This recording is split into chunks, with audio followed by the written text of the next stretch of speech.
Hello guys, आप सबका स्वागत है इस यूट्यूब चैनल में। तो आज हम बात करेंगे कि आर्टिफिशियल इंटेलिजेंस क्या है और इसके महत्व को कुछ थोड़ा बहुत जानेंगे।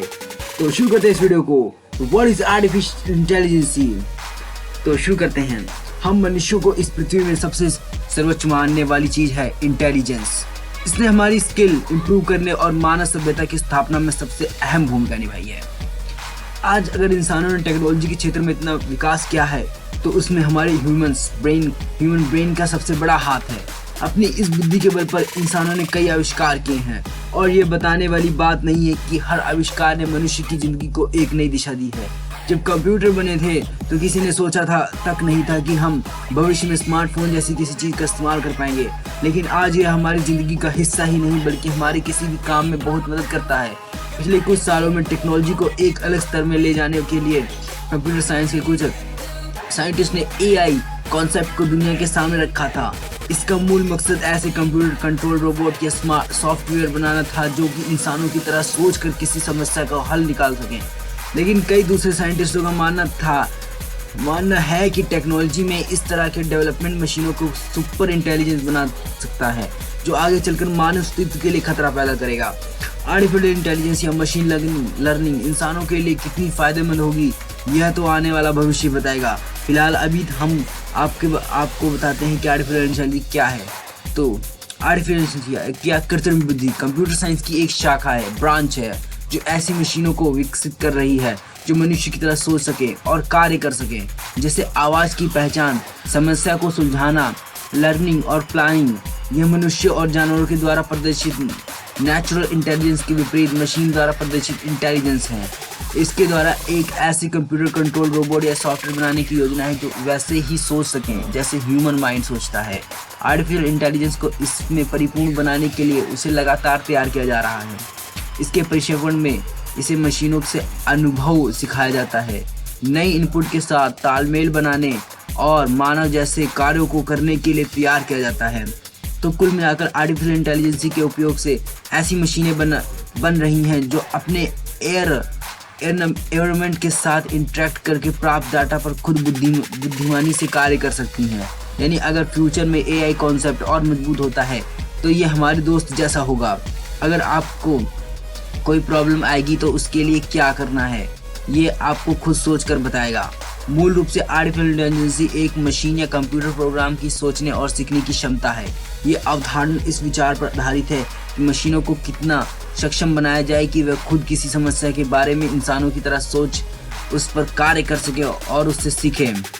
तो आइए कुछ और जानते हैं। आज AI एक बहुत ही लोकप्रिय विषय है जिसकी टेक्नोलॉजी और बिजनेस के क्षेत्र में काफ़ी चर्चा है और कई विशेषज्ञों और उद्योगों के जानकारों का मानना है कि AI या मशीन लर्निंग हमारा भविष्य है। लेकिन अगर हम अपने चारों तरफ देखें तो हम पाएंगे कि ये हमारा भविष्य नहीं बल्कि वर्तमान है। टेक्नोलॉजी के विकास के साथ आज हम किसी न किसी तरीके से आर्टिफिशियल इंटेलिजेंस से जुड़े हुए हैं और इसका फ़ायदा भी ले रहे हैं। हाँ, ये बात ज़रूर है कि AI टेक्नोलॉजी अपने पहले चरण में है। अभी हाल में कई कंपनियों ने मशीन लर्निंग पर काफ़ी निवेश किया है जिसके कारण AI प्रोडक्ट और ऐप्स हमारे लिए उपलब्ध हुए हैं। तो चलिए अब हम आपको आज इस इस्तेमाल होने के कुछ ऐसे AI एग्जाम्पल देते हैं जिससे आप और अच्छी तरह से समझ पाएंगे कि आर्टिफिशियल इंटेलिजेंस किसे कहते हैं। तो सबसे जानते हैं सिरी के बारे में। सिरी के बारे में शायद आपने ज़रूर सुना होगा। ये एप्पल द्वारा पेश किया गया सबसे लोकप्रिय आभासी सहायक वर्चुअल असिस्टेंट है। हालांकि ये सिर्फ iPhone और iPad में उपलब्ध है। ये AI का सबसे बेहतरीन उदाहरण है। इससे बस अब हे सिरी बोलिए और ये आपके लिए मैसेज भेज सकता है, इंटरनेट में इंफॉर्मेशन ढूंढ सकता है, फ़ोन कॉल कर सकता है, कोई भी एप्लीकेशन ओपन कर सकता है, यहाँ तक कि टाइमर सेट व कैलेंडर में इवेंट सेव करने जैसे कामों में भी आपकी सहायता कर सकता है। और तो और सिरी आपकी भाषा और सवालों को समझने के लिए मशीन लर्निंग तकनीक का प्रयोग करती है। ये सबसे अनुकूल वॉइस एक्टिवेट कंप्यूटर है। इससे संबंधित डिवाइस एलेक्सा और गूगल असिस्टेंट भी हैं। तो ये हमारा एक बहुत बड़ा उदाहरण था इसके बारे में। तो आशा करता हूँ कि आपने काफ़ी कुछ समझा होगा इसके बारे में। तो अब हम थोड़ा इसके इतिहास के बारे में भी जानते हैं कि AI का इतिहास कैसे कहाँ से स्टार्ट हुआ। तो शुरू करते हैं। तो 1950 ही वो साल था जब आर्टिफिशियल इंटेलिजेंस रिसर्च की शुरुआत हुई थी। इलेक्ट्रॉनिक कंप्यूटर और स्टोर्ड प्रोग्राम कंप्यूटर के विकास के साथ ही एआई के क्षेत्र में रिसर्च का काम शुरू हुआ। इसके बाद भी कई दशकों तक एक कंप्यूटर किसी ह्यूमन माइंड की तरह सोच या कार्य कर पाएगा, इसकी कोई कड़ी नहीं जुड़ पाई। आगे चलकर इस एक खोज जिसने एआई के शुरुआती विकास को बहुत हद तक बढ़ाया वह नॉर्बर्ट वेनर द्वारा बनाई गई थी।